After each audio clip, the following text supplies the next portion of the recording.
Somewhere else it seems to be sliding into dictatorship is Holland, which may not entirely be a coincidence. The similarities between Canada and Holland are as startling as they are disturbing. Here's Canadian Prime Minister Justin Trudeau and Dutch Prime Minister Mark Rutte, leader of the laughably and ironically named People's Party for Freedom and Democracy. Apart from obviously sharing the same wacky lefty sense of humour, those two both are, of course, golden pin-up boys for Klaus Schwab and the globalist fantasists of the World Economic Forum. Only a few months ago, it was the Canadian government that attacked its own citizens in the most grotesque and terrifyingly authoritarian manner during the so-called truckers' convoy revolts, when the government actually froze the bank accounts and basically starved out any individuals involved in what was legitimate, peaceful, democratic opposition to COVID mandates. That ended badly for Trudeau, particularly after this shameful incident in which Canadian mounted police trampled over a peaceful woman protester. Come on through. What is happening here?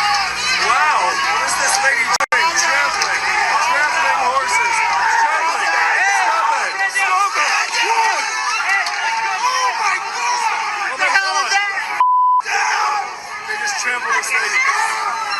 They just trampled that lady. Hang on.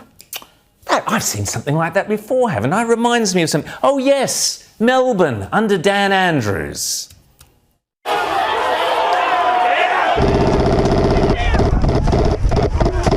Media!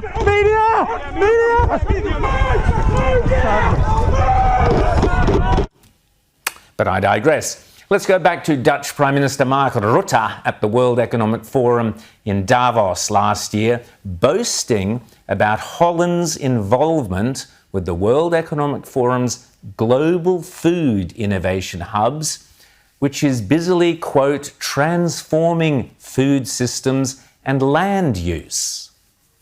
I'd like to highlight a World Economic Forum initiative in this regard, the World Economic Forum Food Innovation Hubs.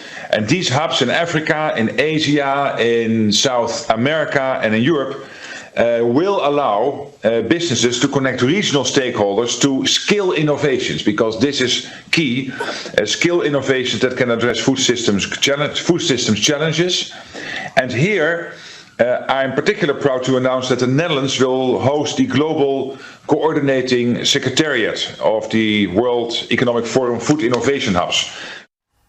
The hubs are set out to transform food systems and land use, eh? I wonder what that means exactly. Well, your guess is as good as mine, but as I mentioned last night, currently the Dutch government is embarked upon insane efforts to slash greenhouse gases and reduce the amount of nitrogen ammonia in the soil by 30 to 70% by 2030, or even by up to 95% in some places, in order to meet green EU climate change targets that Holland has signed up to.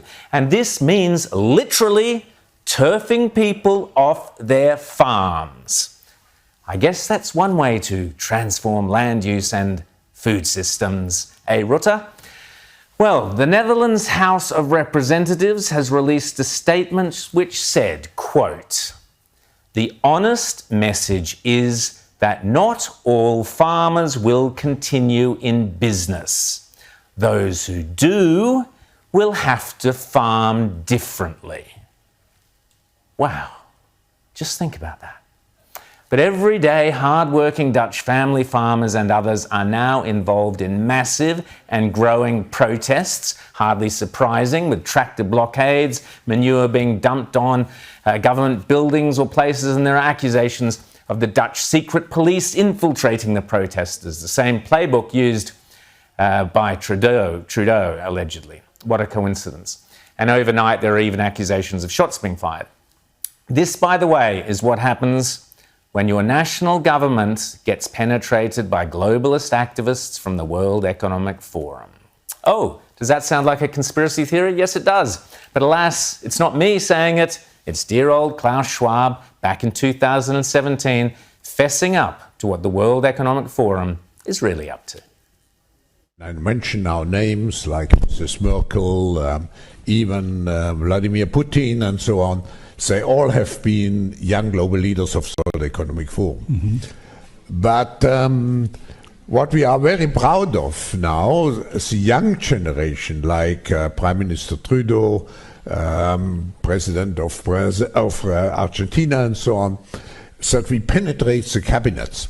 So yesterday I was at a reception for, and I know that half of this cabinet, or even more half of this cabinet, are for our actually young global leaders of the World Economic Forum.